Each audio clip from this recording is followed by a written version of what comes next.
आजची रेसिपी आपण अवश्य पहा, करून देखील बघा। जर रेसिपी आवडली तर रेसिपीला लाईक करा, चॅनलला सबस्क्राईब करा। चला बनवूया रेसिपी। करंजीसाठी आपण आता पीठ मळत आहोत। त्यासाठी मी 4 वाट्या मैदा घेतलेला आहे, चाळून घेतलेला आहे। आता मैद्यामध्ये चवीपुरतं मीठ घालायचे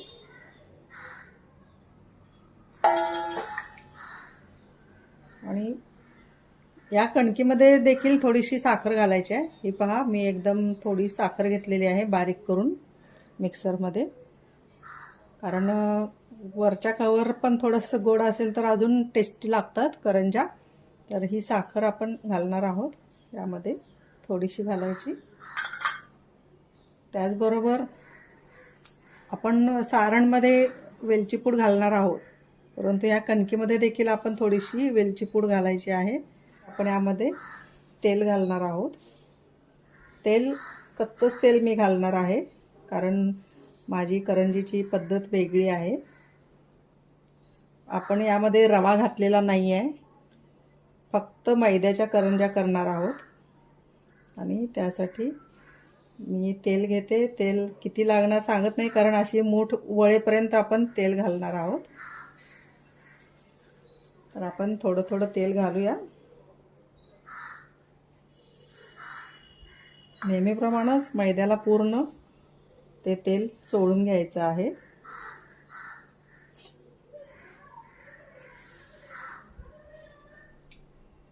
अजून तेल घालते मी। आपण आता एवढं तेल पहिल्यांदा सर्व मैद्याला लावून घेऊया। मी आपण घातलेलं तेवढं तेल चोळून घेतलेलं आहे मैद्याला। आपण बघूया।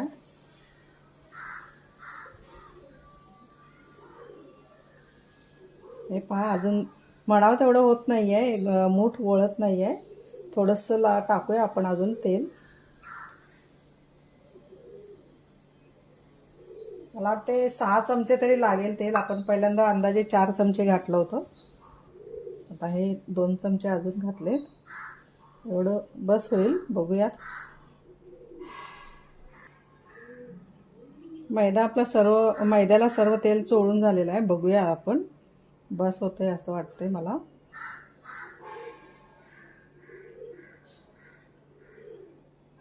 हे पहा, म्हणजे चांगली मूठ वळते। आता आपण बस करायचं, तेल घालायचं। आता आपण हा मैदा मळून घेऊयात। थोडं थोडं पाणी घालायचं आहे। तुम्ही दुधामध्ये करंजीचं हे पीठ मळलं तरी चालतं। मी ही कणिक आता चांगली दोन्ही हाताने जोर लावून चांगली मळून घेतलेली आहे। आपण आता ही एक अर्धा तासासाठी झाकून ठेवूयात आणि नंतर बघूयात। हे पहा, घट्ट कणिक ही भिजवली पाहिजे, कारण जर तुमची कणिक पातळ झाली तर करंज्या म्हणजे अशा लातिंब्याला तुटून त्या भरायला तळायला त्रास होतो। त्यामुळे ही अशी, हे पहा, ही अशी घट्ट कणिक करून घ्यायची आहे। ती थोड्या वेळानंतर मऊ होते परत, त्यामुळे सुरुवातीलाच ही घट्ट करायची। आपण आता ही झाकून ठेवूया कणिक। आपण आता करंजीचं सारण कसं करते ते बघूयात।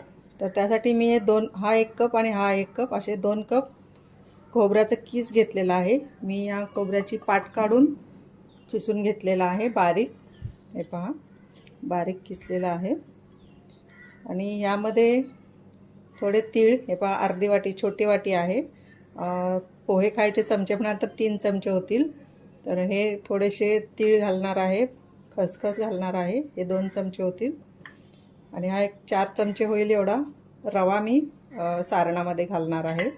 नंतर वेलची पूड व ड्रायफ्रूट्स तर आहेतच। तर हे आपण आता सर्व भाजून घेणार आहोत। जास्त कसं आहे, करंजी आपण बंद करतो आणि सारण आपलं करंजीच्या आतमध्ये राहतं, त्यामुळे त्याला हवा लागत नाही। आणि जर तुम्ही असंच खोबरं घातलं ना तर खवट असा सारणाला वास येतो करंजी खाताना। तर तसं होऊ नये म्हणून ही एक महत्त्वाची टिप्स आहे नवीन करंज्या करणाऱ्यांसाठी, की तेवढ्यासाठी आपण हे खोबरं थोडंसं म्हणजे तेल न घालता असंच कढईमध्ये गरम करूनच त्याचं सारण बनवायचं आहे. चला मग आपण खोबरं आणि तीळ खसखस वगैरे भाजून घेऊयात. आपण पहिल्यांदा खसखस भाजून घेऊयात. तुम्ही खसखस ही तुपामध्ये भाजली तरी चालेल, पण मी ड्रायच भाजून घेते, कारण मिक्सरमध्ये बारीक करताना देखील याचं तेल सुटतं खसखस तिळाचं वगैरे, त्यामुळे मी ड्राय भाजून घेणार आहे.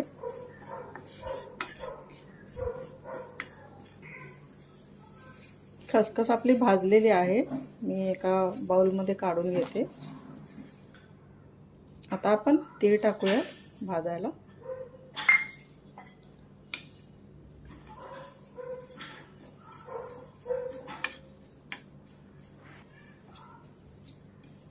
तीळ देखील आपले भाजलेले आहेत. पहा, चटचट आवाज येतो आहे.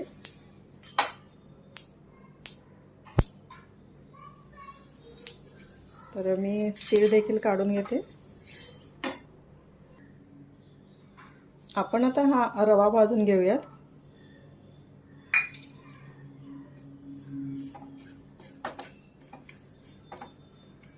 रवा भाजताना आपण एक अगदी अर्धा चमचा तूप घालणार आहोत. हे पहा, थोडंसं मी तूप घालणार आहे, बस.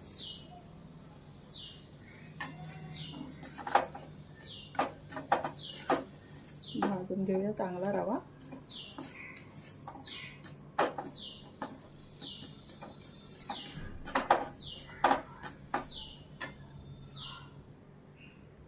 रवा देखील आपला भाजलेला आहे. कलर पहा चेंज झालेला आहे रव्याचा.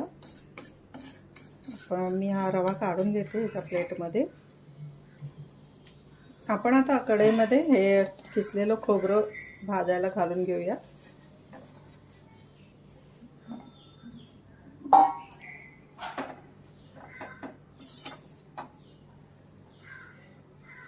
जास्त लाल होऊन द्यायचं नाही, जस्ट आपण हे गरम करायचं आहे.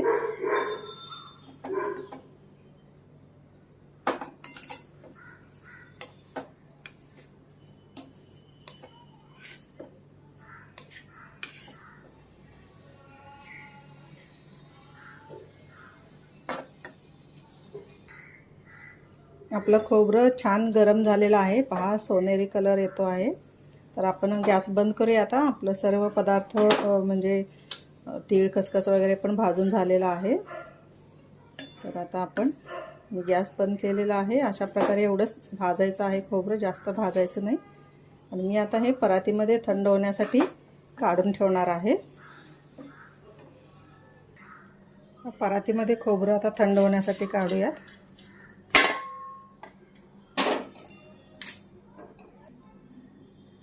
हे पहा, असं सोनेरी कलरवर भाजून घ्यायचं आहे फक्त.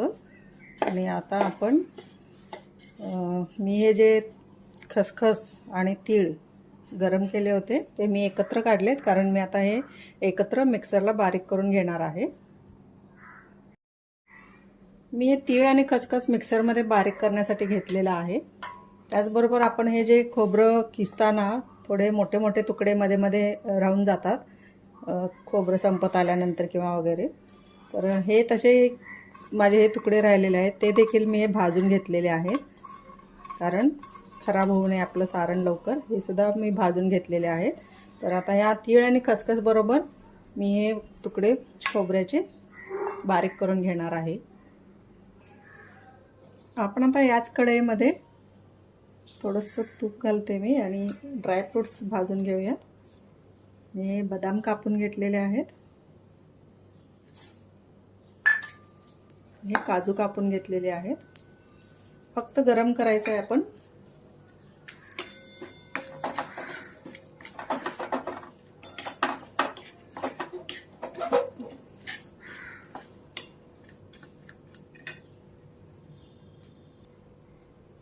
आपले हे ड्रायफ्रूट्स गरम झालेले आहेत. तुम्ही किशमिश घालणार असाल तरी घालू शकता, परंतु अगदी शेवटी टाकायचे. यामध्ये आपण हे टाकणार आहोत काय किशमिश. आणि आपण गॅस बंद करते मी आता. आणि आहे या गरम तव्यावरती ते चांगले रोस्ट होतील कढईमध्ये. ह्या कढई लोखंडाची आहे त्यामुळे बराच वेळ ती गरम राहते आणि चांगले रोस्ट होतील आपले ड्रायफ्रूट्स. तर मी गॅस बंद केलेला आहे. आपण यामध्येच ठेवूयात ड्रायफ्रूट्स. आपण आता सारण हे मिसळूयात. त्यामध्ये साखर, वेलची पूड, हे सर्व जे साहित्य आपण भाजून घेतलेलं आहे, रवा, ड्रायफ्रूट्स वगैरे, ते सगळं आपण यामध्ये टाकून घेऊया. तर हा खीस आपण 2 कप घेतला होता. तर त्यासाठी मी हा 1 कप साखर घेतलेली आहे. आपण टेस्ट करूनच नंतर ज्या कमी पडली तर घालणार आहोत. एवढी तरी लागणारच आहे 1 कप. तर आपण आता यामध्ये पहिल्यांदा रवा घालूया. हा 4 चमचे असेल. त्यानंतर हे ड्रायफ्रूट्स छान रोस्ट झालेत गरम कढईमध्ये. आणि आपण तीळ आणि खसखस बारीक करून घेतली होती. त्यामध्ये थोडंसं मोठं मोठं राहिलेलं खोबरं पण घातलं होतं. तर हे बारीक केलेले तीळ खसखस, मस्त वास येतो तीळ खसखसचा. आणि ही आहे वेलची पूड. पोहे खायचा चमचा अर्धा चमचा असेल. तर ही आहे वेलची पूड. तर आता ही साखर घालूयात. आता हे आपण मस्त सगळं मिक्स करून घेऊया. साखरेच्या ऐवजी तुम्ही गूळ घातला तरी चालतो, कारण गुळाच्या देखील करंज्या छान होतात. जुन्या लोकांना साखरेपेक्षा गुळाचीच करंजी आवडेल.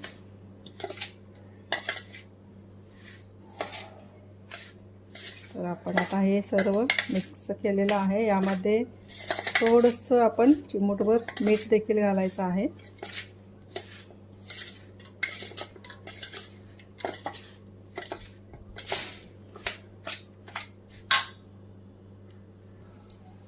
आपण अगदी थोडंसं यामध्ये मीठ घालूया. बघा 2 चिमूट.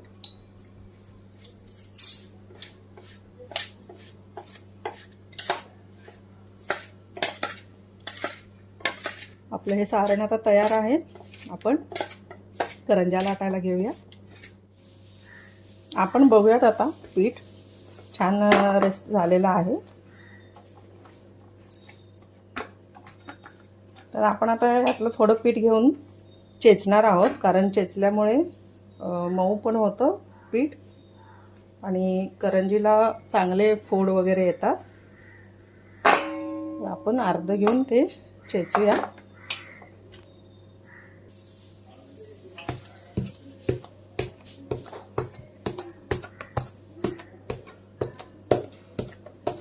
आपण या साठ्याच्या करंज्या करणार आहोत. त्यासाठी आपल्याला साठा बनवायचा आहे.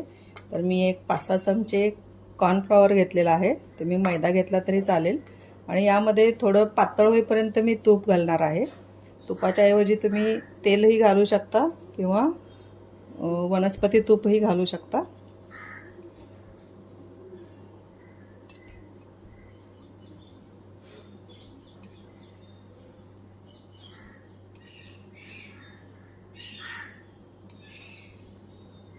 आता मी हे 5 चमचे तूप घातलेलं आहे. बघूयात आपण मिक्स करून.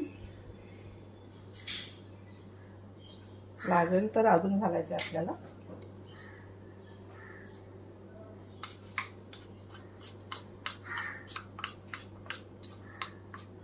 चांगलं फेटून घ्यायचं आहे.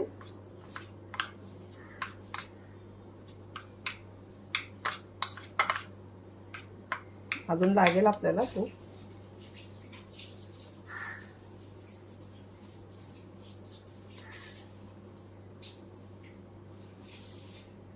तुम्ही अर्ध तूप अर्ध तेल घातलं तरी चालेल, काही प्रॉब्लेम नाही.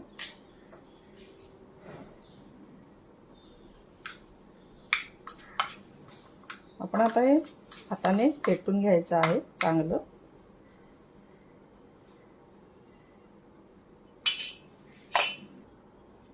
हे पहा, असं सर्व एकत्र फेटून घ्यायचं चांगलं. मी आणखीन 1 चमचा घातलेला आहे यामध्ये तूप. असं चांगलं बोटाने फेटून घ्यायचं आणि चपातीला लावण्याइतपत पातळ करायचं. जास्त पण पातळ नाही आणि घट्ट पण नाही करायचं. आपण साठ्याच्या करंज्या करतो तर त्यासाठी एकावर एक चपात्या ठेवायला लागतात आणि त्या 2 चपात्यांच्या मध्ये आपण हा साठा लावणार आहे. तर हा साठा आपला आता तयार आहे. आपण करंजी करायला घेऊयात. आपण आता या पिठाचे चपाती एवढे गोळे करूयात, कारण आपल्याला पातळ चपात्याच लाटायच्या ह्याच्या.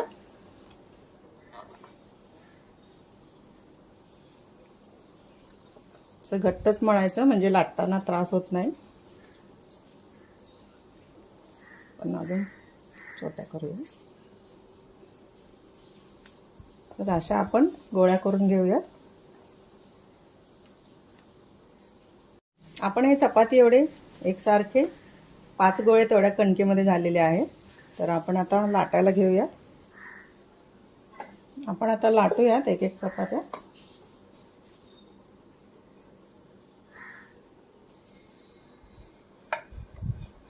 हा मैदा असल्या कारणाने आपण जशी ती चपाती लाटू तशी ती आकसत जाते, छोटी होते.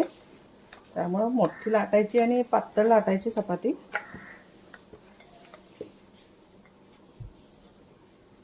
माझी आता एक चपाती लाटून तयार आहे. मी पूर्ण पोळपटभर ही चपाती लाटलेली आहे आणि आपल्या नेहमीच्या नॉर्मल चपातीपेक्षाही ही पातळ आहे. हे पहा, जेवढे पातळ कराल तुम्ही तेवढ्या खुसखुशीत होतात करंज्या.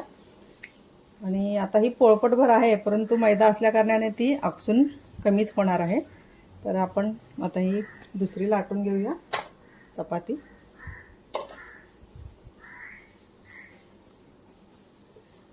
अशा प्रकारे आपण सर्व चपात्या लाटून घेऊया.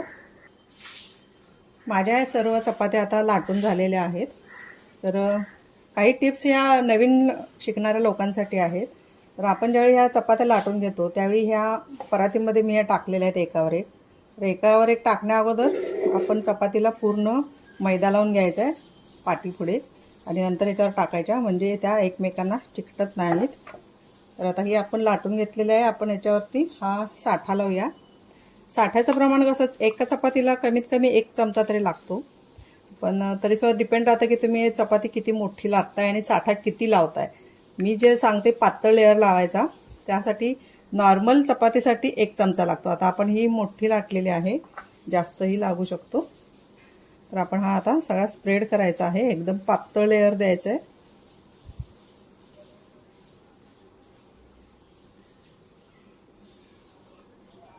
मला हा एकच चमचा बस होणार आहे साठा. पूर्ण अगदी काठापर्यंत लावून घ्यायचा सगळीकडे.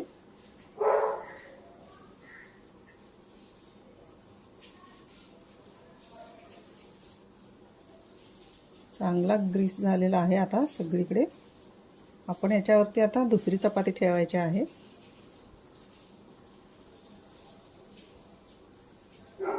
आपण यावरती दुसरी चपाती ठेवूया.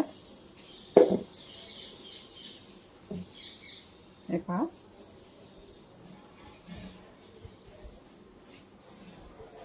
हे बघा किती कमी झालेली आहे. ही आपली पोळपाटावरची चपाती आहे तेवढीच आहे, कारण मी ती उचलली नाही. आणि ह्या ज्या आपण पोळपटभर लाटलेल्या चपात्या त्या कशा आकसून कमी झालेल्या आहेत. No problem.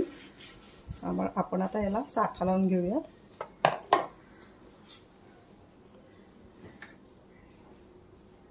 जे नवीन आहेत त्यांना असा प्रश्न पडला असेल की इतक्या चपात्या आवश्यक आहेत का, 5-5 चपात्या. तर असं काही नाही आहे, कारण तुम्ही जितक्या चपात्या जास्त ठेवाल एकमेकावर तेवढे लेअर, तेवढ्या पापुद्रे जास्त येतात. तुम्हाला 3 चपात्या पण तुम्ही ठेवू शकता, 4 चपात्या ठेवू शकता. 2च्या अगदीच खूप कमी लेअर होतील, पण होऊ शकतं, होत नाही असं काही नाही. तर आपण अशा प्रकारे सर्व चपात्या एकमेकावर ठेवून घेऊयात. आपला आता 5 चपात्यांना साठा लावून झालेला आहे. हे पहा, आपण आता याचा रोल करूयात. रोल करताना एकदम घट्ट रोल करायचा आहे. तुम्ही थोडं पण लूज केला तर आतमध्ये हवा शिरते आणि मग असा एकदम मिळमिळीत होतो रोल. तर असा घट्ट रोल करून घ्यायचा आहे. हे पहा असा. आणि एकदा सुरू केलं की थांबायचं नाही, थोडं थोडं असं. म्हणजे जागा शिल्लक राहत नाही दोन चपात्यांमध्ये. असा रोल करायचा आहे.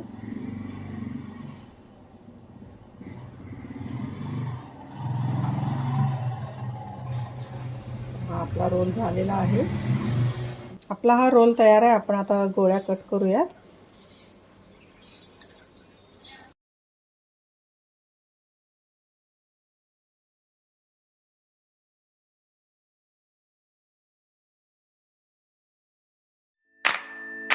आपण या गोळ्या आता एका प्लेटमध्ये काढूया.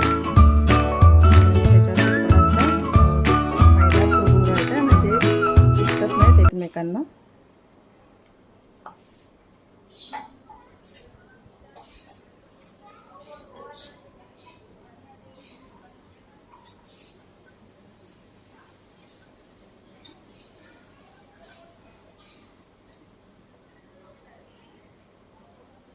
आपण आता लाटूयात. क्लोजअपमध्ये बघूयात कशा लाटायच्या आणि कसा गोळा ठेवायचा. हे पहा, हे आपण गोळा करून घेतलेला आहे, कापून घेतलेला आहे. तर मी आता मैद्यामध्ये हा गोळा बुडवते. हे पहा, इकडे लेअर आहे इकडे. तर मी हा गोळा असा ठेवलेला आहे आणि असा दाबायचा आहे, वरून प्रेस करायचा आहे आणि आपण असाच लाटायचा आहे. हे पहा, एवढं लाटल्यानंतर हे पहा कसे लेअर आहेत. हे लेअर आपले करंजीच्या दोन्ही साईडला येणार आहेत. त्यामुळं हे असं ठेवून लाटत राहायचं आहे. हलक्या हाताने लाटायचं आहे म्हणजे लेअर तेलामध्ये सुटतात लगेच. हे पहा असं. आणि साईड इकडे तिकडे नाही करायचे, आपण ह्या एकाच दिशेने लाटायच्या आहेत. पहा असं. आपण आता ही करंजी भरूया.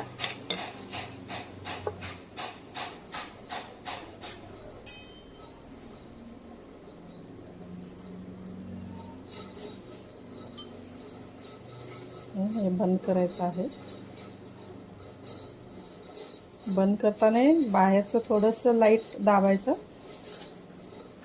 आणि हे पहा इथे प्रेस करायचं. काठ सोडायचे आणि इकडे प्रेस करायचं म्हणजे हे लेअर आपले सगळे सुटतात, असे खुले होतात तळताना. हे पहा. तर ही अशा प्रकारे आपण या करंज्या लाटून घेऊया. आपल्या ह्या आता सर्व करंज्या लाटून झालेल्या आहेत, भरून झालेल्या आहेत. आपण आता तळूयात. या अगोदर देखील यामध्ये करंज्या तळलेल्या आहेत, त्यामुळे तेलामध्ये मैदा आहे.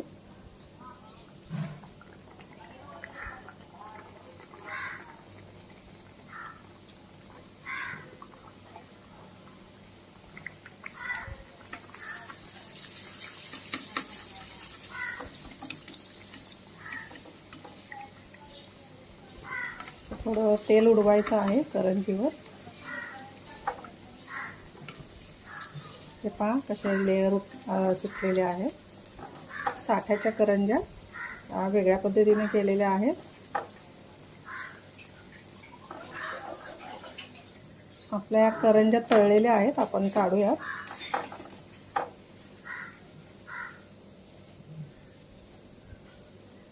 हे पहा कसे पदर सुटलेले आहेत.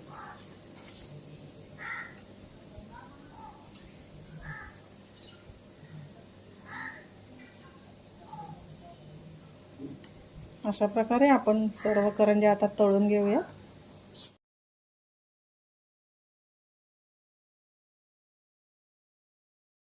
आपल्या ह्या साठ्याच्या करंज्या, पुडाच्या करंज्या आता तयार आहेत. बघा आपण हे लेअर कसे सुटलेले आहेत मस्त. हे पहा एकदम कुरकुरीत झालेल्या आहेत करंज्या. आपण आता अजून थोड्याशा गरम आहेत ह्या. हे पहा.